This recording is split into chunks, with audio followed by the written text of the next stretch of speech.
7:43 is a very important game, of course. Canucks and Jets this evening, but you want to tune in to Sportsnet Pacific early so you can see, well, the Suneil Samra show, of course. Thank you. How are you? It's nice to meet you as well. Yeah. Nice to have you here. Canucks for Kids Fund Telethon is this evening. You've hosted it. This will be your... It's my 4th year doing this, which is very exciting. I'm once again honored to be back. It's a great cause. It's a pleasure to do it. I'm just really excited to do it because it has so much meaning to me. When I was 6, I was diagnosed with type 1 diabetes.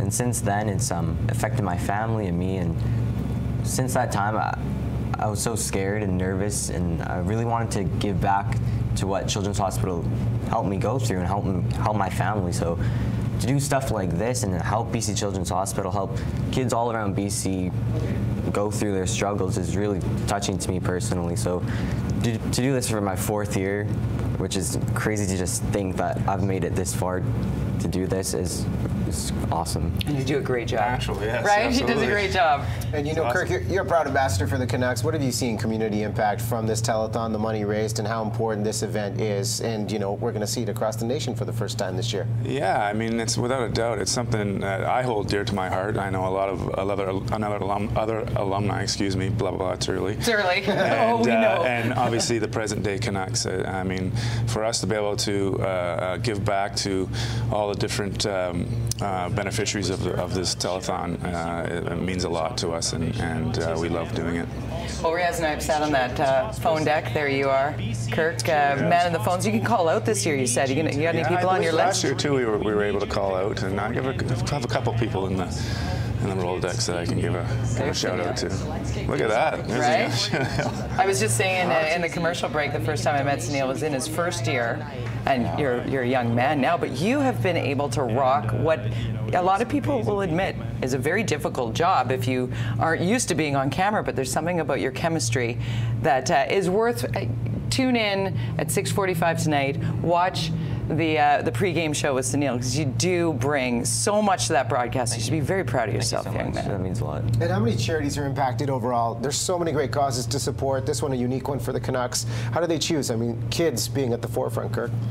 Well, I mean, they choose them, very carefully, obviously, but, I don't know the exact amount, but there's probably, as far as I know, 3, 4, 5 different beneficiaries that are part of this, telethon. And obviously, from grassroots sports or hockey, health and wellness and education. I mean, it's just a wonderful cause. It is indeed. And I wanted to ask you about your favorite Canucks, because you have a good story behind why you love the Sedins so much. Yeah, it'd have to be the Sedins. I can't really choose which one. Right. I feel like that'd be unfair. That's like choosing your favorite Can you child. identify them? Can you tell them who's who? If you're No. Only by number. I can't either, so I was don't worry just about it. thinking, you, Kirk? No, I can't. It's tricky. It is but tricky. Yeah, I remember, I think 2010, I got to meet them and hang out with them at Children's Hospital and got to play foosball. And Nice. I was so nervous. I felt like I was starstruck by them. Actually, I was really intimidated by them. Right?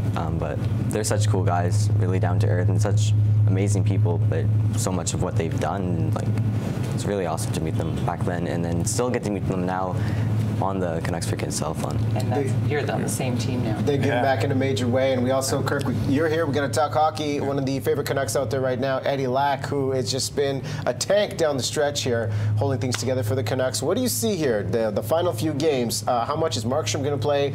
Eddie's done a great job, and when Ryan Miller comes back, does he take the team in the playoffs? What's your thoughts? Well, Eddie's obviously stepping up right now. There's no doubt about it. We have still 10 games left or so, and it's a dogfight.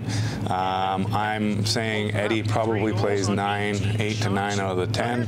I'm expecting Markstrom to get back in. He played very well the other night in Phoenix. He had a lot on his plate there after his first start a few weeks back, but he certainly played very well. Ryan Miller, I'm not quite sure his status. I talked to him a little bit the other night coming off the ice with Pat Quinn's celebration, and I think he's still a little bit of a way. I mean, he's got to get that knee strong. Then he's got to start skating with equipment. I think he skated a few times without it, but in the goalie position, especially the way they play now, it's a lot of stress on that knee. So I'm expecting Eddie, if he continues to play the way he is, he'll be starting the playoffs. All right, good to know. Kirk McLean and Suneil Samra here to promote what is a very important initiative that you can see on Sportsnet this evening. Pre-game Canucks Jets. It's the Canucks for Kids Fund Telethon. Tune in at 6:45 until 10 tonight. It goes all through the game. You can phone up and talk to your favorite players like Kirk McLean, or you can donate all day at Canucks.com starting right now. It's going to be a great matchup. Hopefully you guys get a power nap in before tonight. It's going to be a long day.